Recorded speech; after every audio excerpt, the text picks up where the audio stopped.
All right, so we're gonna start in a reclining position, and I'm gonna do a kind of a variation on the fish pose. So I'm gonna use a pillow because it kind of gives me that sort of lift, and it's a little softer. I also sometimes use a yoga block here underneath my shoulder blades, or take a blanket and roll it up and use the blanket instead. So you can do any of those sorts of things. I'm going to keep the blanket handy in case I want to support my knees in any way. But let's get in the shape and see how it takes where it takes us. Oh. So this is oh, by the way, welcome.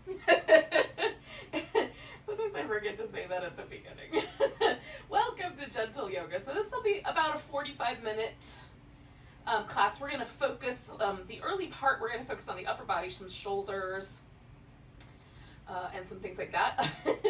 And then as we go along, we'll do some delicious things for our hips, but all of it in a fairly gentle, easygoing kind of way. Now, with my legs extended, that for me creates a pretty nice kind of sense of a back bend. So the fish pose is ultimately a back bend, along with, if you do it without the pillow, there's a lot of core work involved. But with the pillow, no core work. So the pillow does all the work for us. But there is a little sense of the low back kind of curving here. So if I wanted to mitigate that, I could do a constructive rest position with the feet. That's going to take a little bit of the pressure away from the hip flexors and allow the low back to smooth out a bit, so it won't be quite as much of a back bend sensation. Another option might be to do like a little butterfly with the feet. That's really nice. Actually, I might stick with that. That's pretty delightful. So now that I'm there, I'm liking that option. But anyway, you can pick any of those three or something kind of in between. Maybe you have one leg you want to stay straight because of an injury or something like that. You can certainly adjust as you need. Now, I'm kind of giving myself just a moment to check in, snuggle the shoulder blades into a neutral position. My right shoulder blade has some scar tissue from an old injury, and it sort of likes to stay rotated slightly forward and up. So I just check in with that guy, see if I can tuck him in where he belongs. I just became aware that the problem shoulder blade is a he in my world, although clearly it's a she. That might say more about my thinking process than I care to admit. But in any case, we'll pause here for a few moments and breathe. Now, what I love about being in this kind of a reclining fish pose, this relaxed version, is it puts my rib cage in position to really move with the breath. So I get a lot of movement in the intercostal muscles that lift between the ribs, and even a little release here in the pec minor up here at the top of the chest, which is a secondary breathing muscle. So just I can really focus on letting the breath create movement in these places that maybe don't move as much as I might like.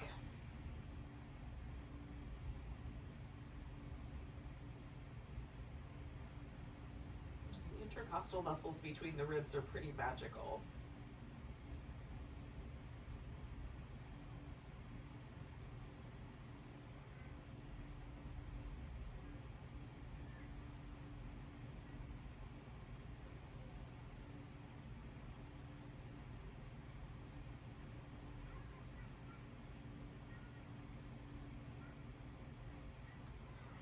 About another minute or so.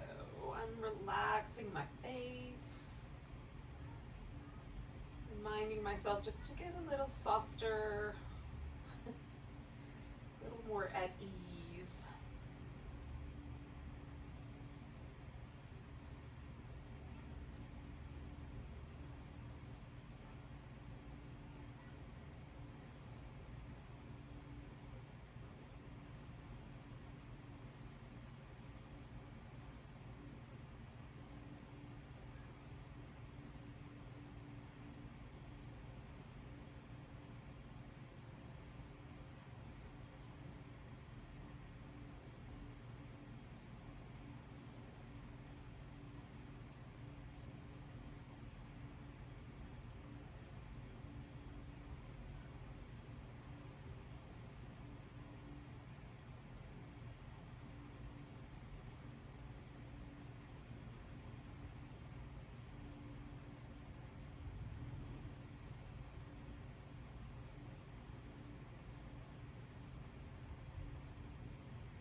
2 more breaths.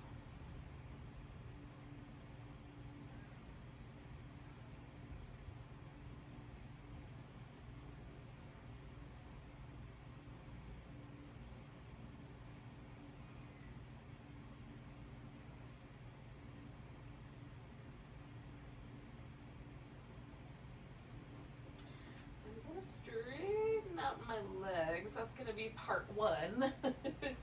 Part 2 is going to be rolling to the side to slip this pillow out from underneath me. Okay. Now, I'm going to come back to the center here. And we'll need this blanket in a moment. So I'm just going to put it off to the side for a second and keep it handy. So at first things first, for me with any practice, is I do a pose, especially when I hold it for a while.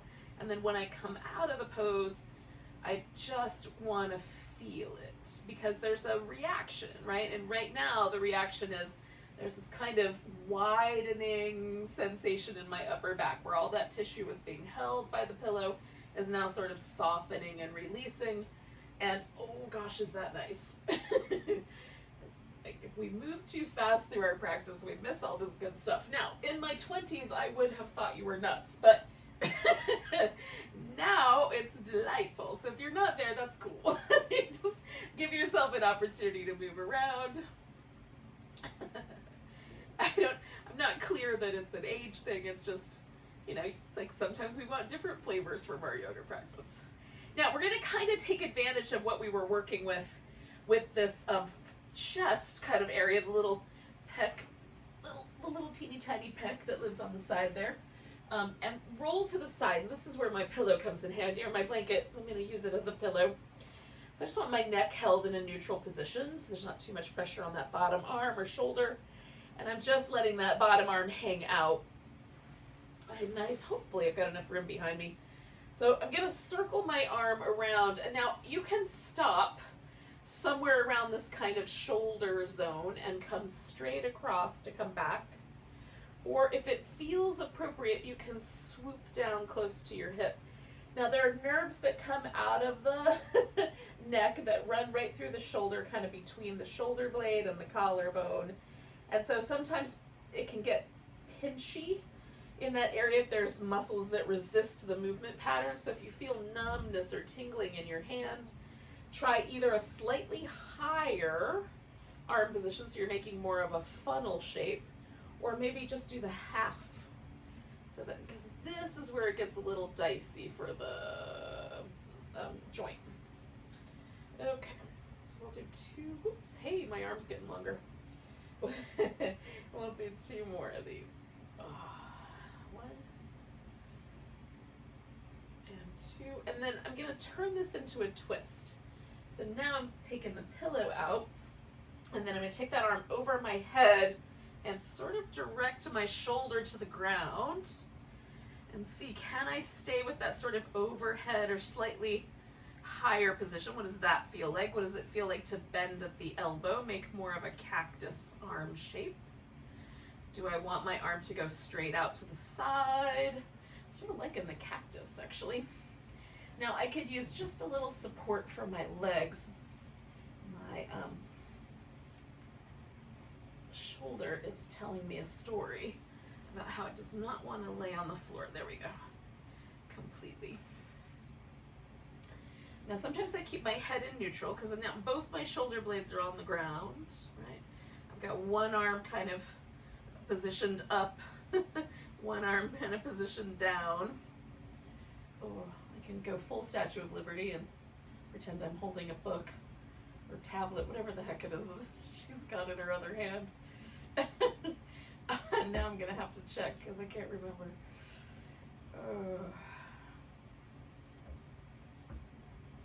And then pause here for a moment. Now, the stretch that I'm receiving on the upper body is largely chest muscle. And so I'm sort of trying to let that marinate just a little bit because it sort of is, again, kind of a continuation of the work I've been doing here with the chest. And again, if there's any numbness or tingling in my fingers, I'm going to reposition my arm. Right now, everything is good. I'm going to take 2 more big breaths.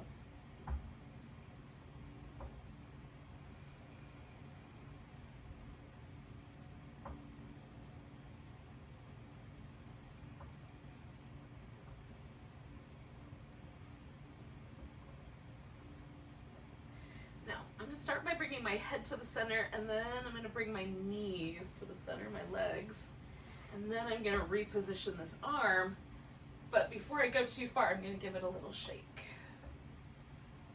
And I like to shake it kind of a little bit, and then bigger ones and little ones. And then just for a moment, I'm pausing to sort of notice if there's any difference between my 2 arms or shoulders. And if I do perceive a difference, is that difference pleasant, neutral, unpleasant? Generally, as long as it's in the pleasant or neutral category, I carry on and do the other side. If it's painful, or there's anything that feels like, maybe I should have done that differently, then I do the other side differently. Okay, so roll it onto the opposite side, and hopefully I've got enough room. I do. So I'm going to circle this arm.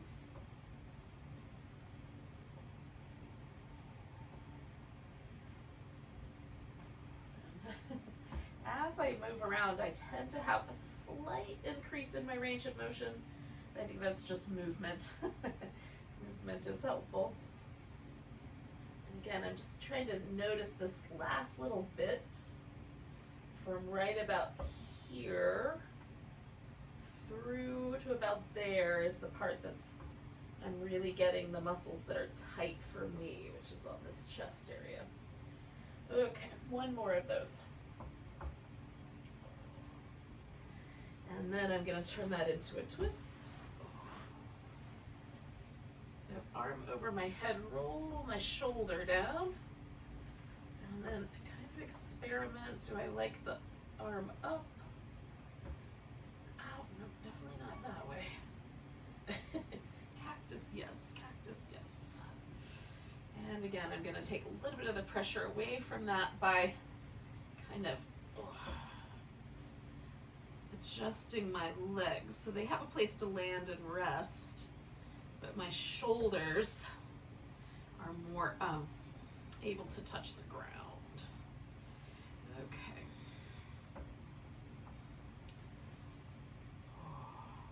Again, I'm just kind of feeling out the right amount of stretch there in that chest. Taking nice deep breaths.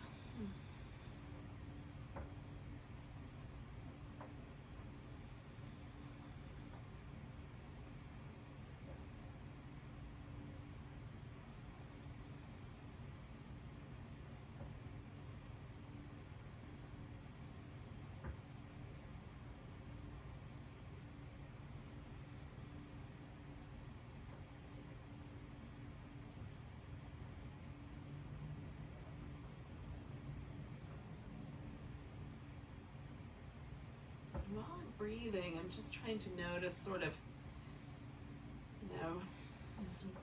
are there any sort of tender places, any places that feel like they're holding on to tension or gripping? So sometimes I'll find a muscle that I didn't know, like I just figured out that my inner thighs are trying to glue themselves together. So I'm just relaxing a little bit through the hip and inner thigh with that slightly less effort going on there. There's actually a little sense of softening around the shoulder. So I'm going to do 2 more breaths.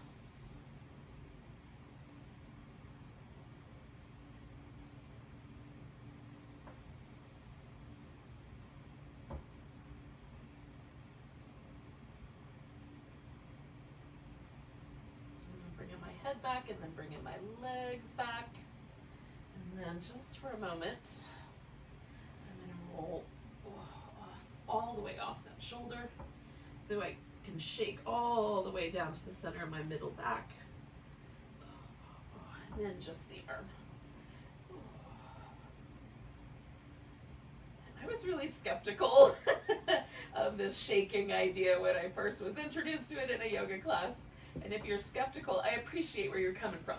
But just give it a try. It's kind of magical, and it's interesting how light it makes the body feel. And at this time of year, when we're celebrating as much light as possible, because it's summertime here in the northern hemisphere of the world, it's kind of nice to feel light. Now, we're gonna do this movement with the arms, and the arms are gonna come up and overhead, and then they're gonna come back. And I can just do that movement with my arm bones, but what I really want to do is do this movement through the entire shoulder blade. So as I reach down, I'm also reaching down with the shoulder blade. So I'm depressing the shoulder blade as much as I can. And then as I bring the arms up, I'm gonna reach forward. So I've got my shoulder blades reaching forward now, and then I'm gonna come overhead and reach the shoulder blades way up as high towards my ears as I can. And then I'm gonna come back. When I hit this position right here, straight up and down, I'm gonna pull the shoulder blades in, reach up toward the ceiling, pull the shoulder blades in, reach up toward the ceiling, pull the shoulder blades in, reach up toward the ceiling, and then continue the pathway down. So we're gonna do that twice more. So arms are gonna go up, stretch the whole range. I'm gonna get the shoulder blades involved. Come in all the way back, and again, right up here at the top, I'm gonna pull the shoulder blades in, stretch up, pull the shoulder blades in, stretch up, pull the shoulder blades in. It feels nice to try to snuggle them in there, reach up, and then finish that range of motion, stretching through as I go. Okay, one more time, a little more room. So I'm gonna reach up and over, and again, I'm trying to move the shoulder blades this whole time. And then coming back, as I reach up toward the ceiling, my shoulder blades are way off the edges, so I'm gonna pull them back in, stretch up, pull them back in, stretch up, and pull them back in, and stretch up. All right, coming back all the way through the range of motion. It feels nice. Okay. So a little bit of windshield wipers. We're gonna flip over onto the belly to do a little bit more work here. All right. So, we're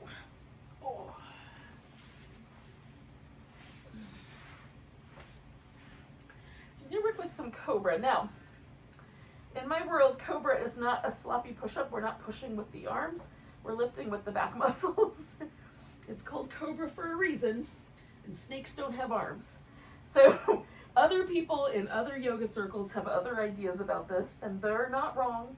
They just have a different idea about it than I do. So you can follow whatever idea you want going forward, but for now, come with me, join my party. So I've got my hands way up high, so far forward that basically my shoulders lining up with the knuckles on my palm, and I can almost get my elbows to the ground. So we're going to start there, roll the shoulders around in a circle, and go the opposite direction. I'm trying to get as much movement in the blades as I can, and then hugging my arms a little bit in, and pulling my shoulder blades down to broaden my chest. I'm going to lift into cobra by pressing my legs into the ground and using my back muscles. And then push the hands down and pull backwards to broaden the collarbones and make a little bit of that kind of, like the notion is the way the cobra kind of spreads out its little cobra hoodie. We're doing that, but with all of this action with our upper back and arms. So I'm going to slide my hands back just a little bit, circle, other direction, elbows towards the midline, legs pressing into the ground, lift, and then pull against the floor to broaden, and I just keep my head and neck just along for the ride. Coming down, slide back another time. Now it starts to get a little trickier for the wrist as we go back any further. So if it gets to the point where you don't want to go back more because your wrist tells you no, listen to your wrist. Circle the other way. I'm going to do 2 more rounds, this one and 1 more, but you might stop there with the hands. All right, palms nice and flat, legs nice and flat, lifting into cobra, pulling to broaden. Coming back, I'm gonna move back just one more time, circling the shoulders again. This feels amazing. In the other direction. I like any movement I can get in my upper back, frankly. Okay, palms are nice and pressed down, legs are pressed down, lift into cobra, broaden the chest, pull against the floor. Oh. Okay, so then we're gonna take the hands like little, I call them spider hands, but some people get freaked out by spiders. So if you would rather imagine that you're making a cage around a cupcake and you don't want to smush the frosting, so your hand is really high in the air, cool. Whichever one of those works better for you. Now my elbows stick up a little bit like little legs, and I'm gonna lift myself into a little baby cobra shape. Take one shoulder blade, right shoulder blade forward, left shoulder blade back. I'm gonna look a little to the left, and then the opposite side. Oh.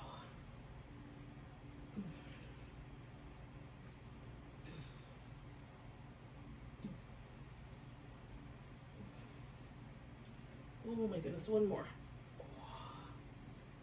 Okay, now, oh, that felt nice. I'm gonna come back to a child's pose-like shape. You can go all the way back so your heels and your hips are aligned. Mine don't go that far. I'll just go back till it's comfy. Oh.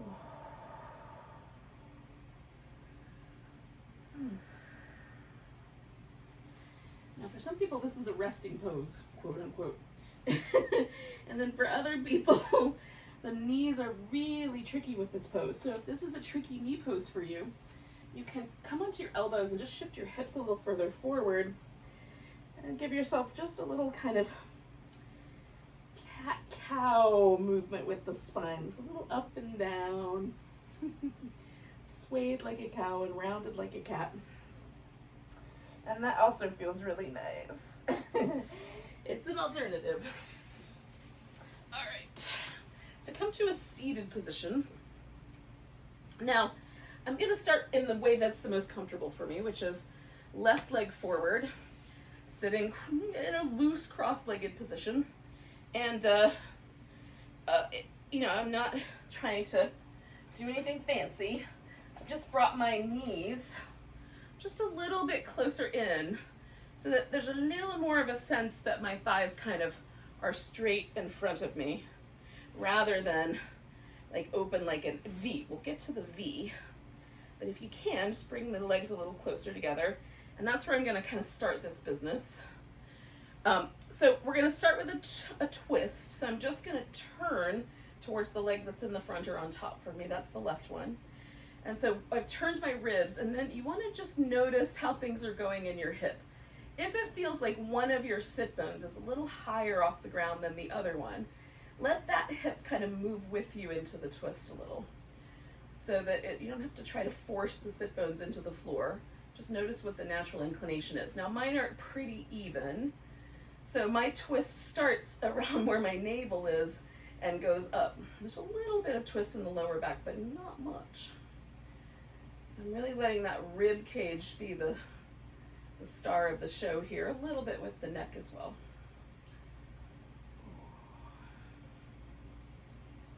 And notice how it might kind of adjust the shoulders to twist. And take one more breath. Now when we come around, I'm going to pause for a moment and let that twist sort of rinse out. You can do a little movement, or you can just pause. We're gonna pick this guy up, this leg that's in front. So I'm gonna grab it from my foot and from my knee. And if picking it up is a little ridiculous, doesn't feel like it's a possibility, then you might just kind of elevate it a little bit and wobble it like that. So if you can pick it up but it doesn't cause trouble, we're gonna do a little rock the baby. Now, I keep my toes and my knee aligned so that my lower leg bones are not twisting on one another, they're staying stable. I'm holding onto my thigh bone here and my foot.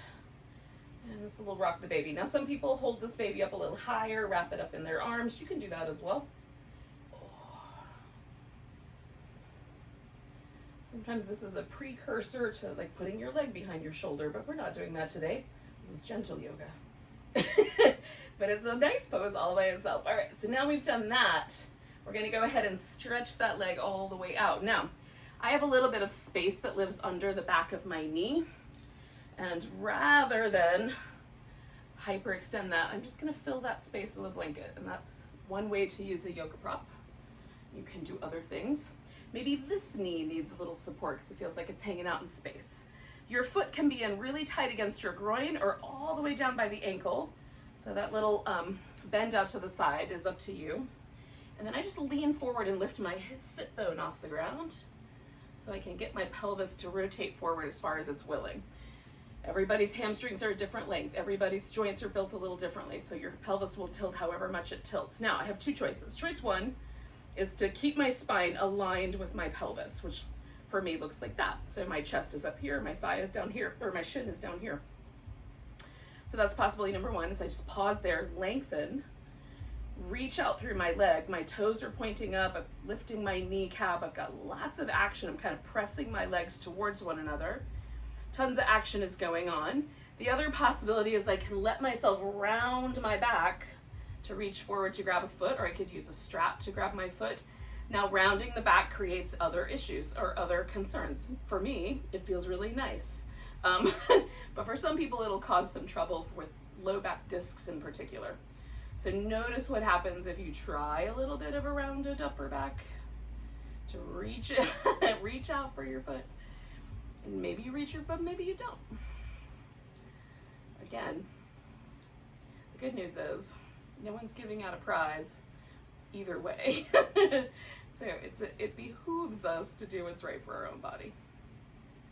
Feel what's happening in your back. We're going to take 2 more breaths. All right, we're coming up. So we've got the back of the thigh a little bit. We did a little bit with the movement pattern of the joint itself.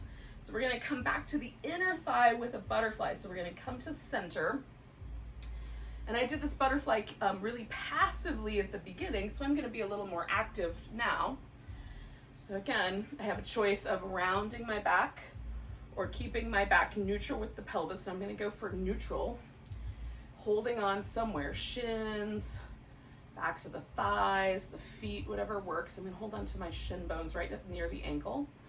So I'm lifting my chest. I've got my pelvis tilted as far forward as it will. And now I'm going to be a little more active with my inner thighs and just see if I can stretch my thigh bones down toward the floor. And again, I'm not pushing on them with my hands or anything like that. I'm trying to use the muscle of my leg to see, legs, both of them, to see if I can make that happen. So again, just a little more active than the first round I did.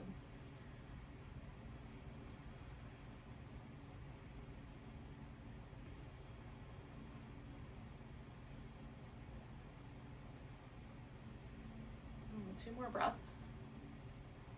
Sometimes my muscles will, realize I'm not paying attention to them because I started noticing the breath, and then they'll slack off a little bit. I don't have to punish them. It's interesting though to just notice. They weren't doing anything wrong. They were doing what my body is supposed to be doing. Paying attention to one thing at a time. All right, so now I'm going to sit cross-legged the other way. Now this is not my normal way of sitting cross-legged. It is a little bit, it's just a little odd. So I'm going to put a little bit of support under that knee because it feels a little more vulnerable in this position. I'm going to sit up nice and tall. Again, for me, my sit bones are pretty evenly matched on the ground, so I'm just going to twist around with my navel. And if your pelvis feels like it's tilting, just allow the pelvis to come with you when there's an imbalance in the weight. It generally, for me anyway, it makes my sacrum a little happier. Fighting the gravity is not always the best idea.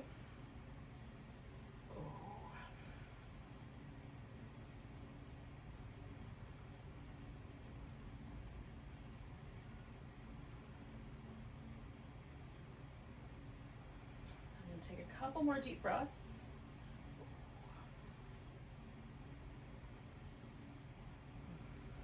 So I'm going to come out with this exhale. And again, I'm going to pick this guy up and rock my baby. And again, you don't have to pick it up. You can do another version. Just be mindful of your knee. Maybe your baby needs to stay a little lower or be positioned a little higher. Me and this monstera leaf are having a moment. I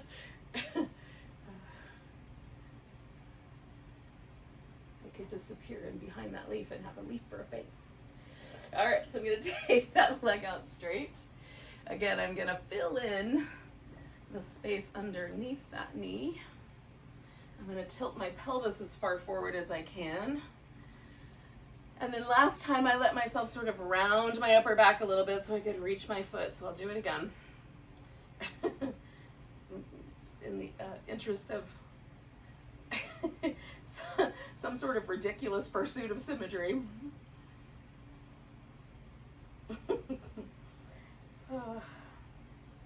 Incidentally, symmetry is not a goal. Bodies are not symmetrical. The exterior looks a little bit symmetrical, but they're generally not symmetrical in any way other than that. And even not then. So it's okay if you have like one shoulder that's a little tighter, or one knee that's a little more sensitive. All right, we're gonna take a couple more breaths.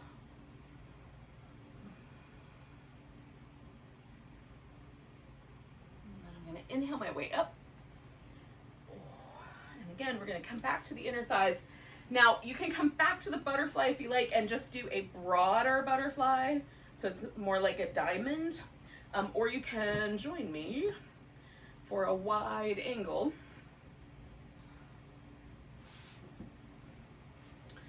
And again, I just fill the gap under my knees. This keeps my knees from hyperextending, which they can do, and then I regret it. All right, so whatever the amount of space you have, everybody's bones are shaped a little differently at the hip socket, and the positioning of the depression that the thigh bone fits into is a little different, so your legs might be way out to the side or more towards this front. Just see if you can bring your pelvis forward. And again, I'm gonna keep my spine, just like I did with the butterfly, I'm gonna keep my spine aligned with my pelvis. So as far as my pelvis wants to go, I'm gonna pause there. Lift, kind of broaden through my collarbones. Bring my shoulder blades into my upper back. I'm going to get these legs really active. So I'm going to lift my kneecaps, turn my toes up, take my heels in slightly. And you don't have to be this active. You can choose a passive pose. I'm just making an active choice today.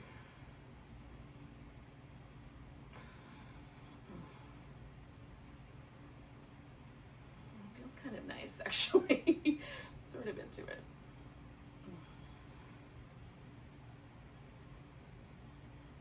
So I'm going to take 2 more big breaths.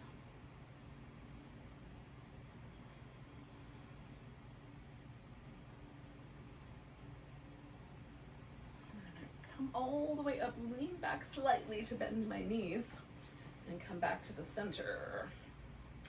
All right, so we've worked some, we did a twist, which kind of does a little bit of outer hip. We did the seated twist, which again does a little bit more. We've done some rock the baby. We've got a little inner thigh, we've got a little outer thigh. And we did the front of our hip with the cobra. So we kind of covered the whole hip. What we haven't done yet though is, oops, wait, I'm gonna use this as a pillow, is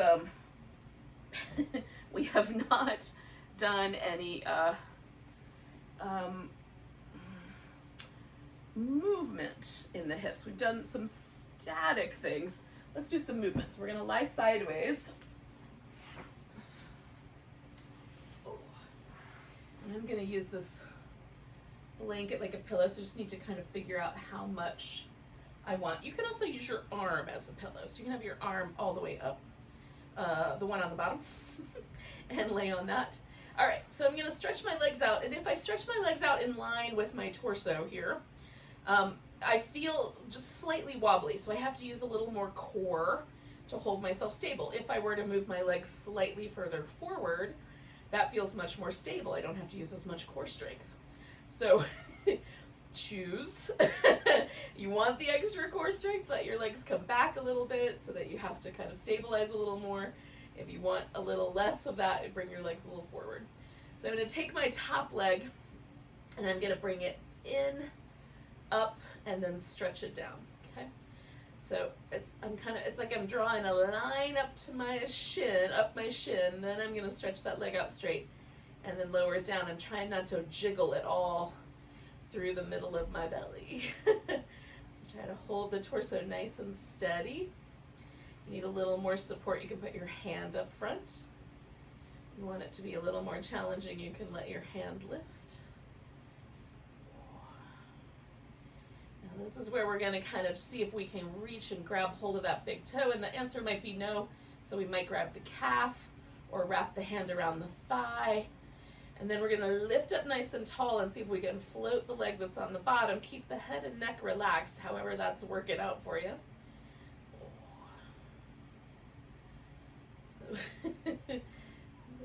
I love this pose. It became my sort of my favorite pose over the past year. It's starting to fade from my love, but from my thoughts about it on a daily basis. But every now and then I remind it. So we're gonna release that leg and stretch it out. Now we just have to do the other side of this. So I'm gonna roll onto my back. Do a little windshield wiper release in between, just because it feels nice. All right, so I'm gonna turn away from you, but we're gonna do the exact same thing. So, again, aligning myself so that either I have a bend there at the hip and I'm a little more stable, or I want the extra work in the core. And then I'm going to draw a line up my shin, extend my leg, and bring it down.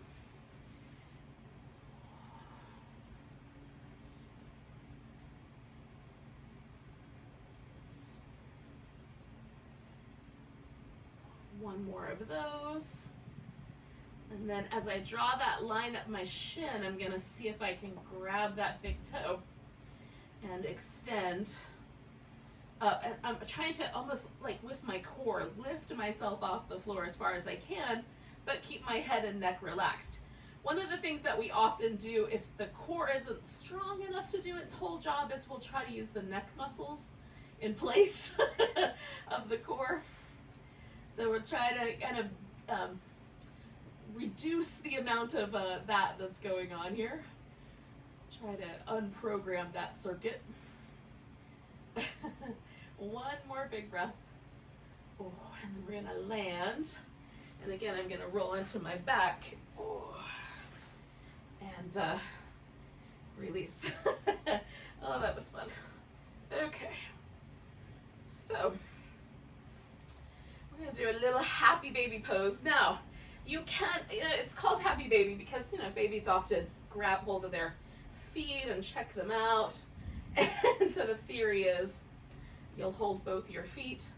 Now for some folks that feels pretty groovy. Then for other people that causes the pelvis to really lift. So you could do a happy puppy and hold on a little lower, keep the toes together. We want this, if we can, the sacrum to sort of stay on the floor in a way that makes the low back neutral while we're holding on here. You can add a little side to side rock if you like. And if you kind of press the sacrum down and kind of, I don't know exactly how to describe it, but it's almost like I'm trying to make the back of my pelvis wider. Oh, it feels really lovely. So against the resistance of holding on to my feet and trying to make my hips a little wider. May not be a goal that most of us have, but trust me, it feels amazing.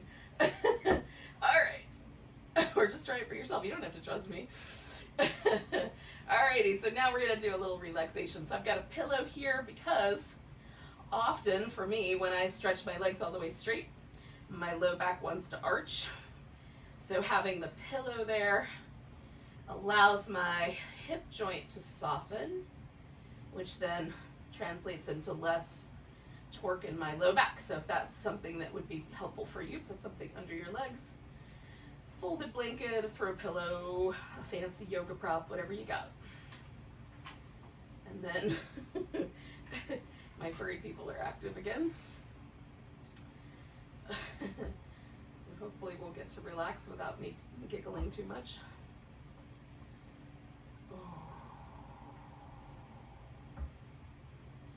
Try to let every muscle in your body get softer. So I always start at my face because the nerves for the parasympathetic nervous system control a lot of the things that go on in our face. The tension in our jaw, salivation to it, also, which may or may not come into play, but the jaw itself, the facial muscles, and the muscles on the back of the eye. So if I can soften my eyes, and one of the ways that helps me is to think, can I make my eyes kinder? Right? So that I look kind, either outward or inwardly. And I soften through the mouth enough that my lips get really fluffy and soft.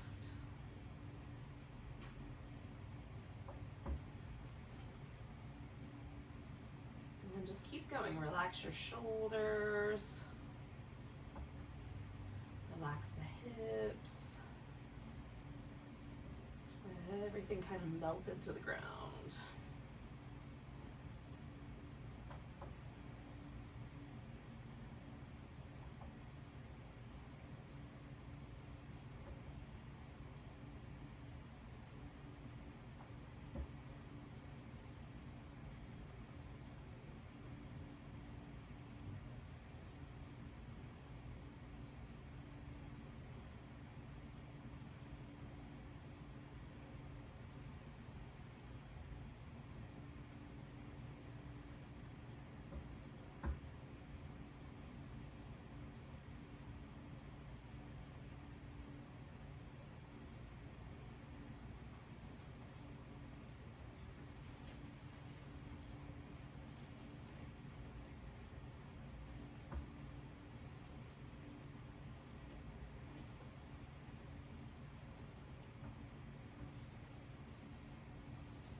Take a moment just to notice your breath again.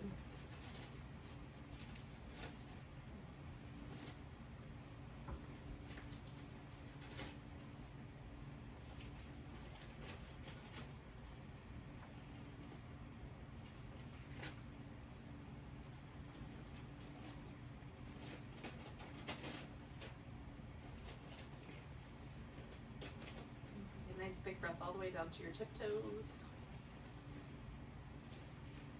Like go with a big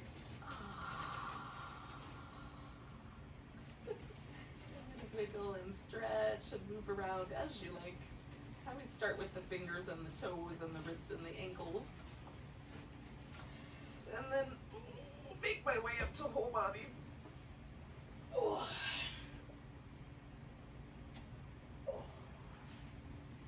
And then amidst the rustling being created by tiny furry creatures, we'll come to a seated position to say goodbye to each other with a nice big breath. A nice big inhale. And a big deep sigh. Thank you so much for joining me for some gentle yoga. Namaste.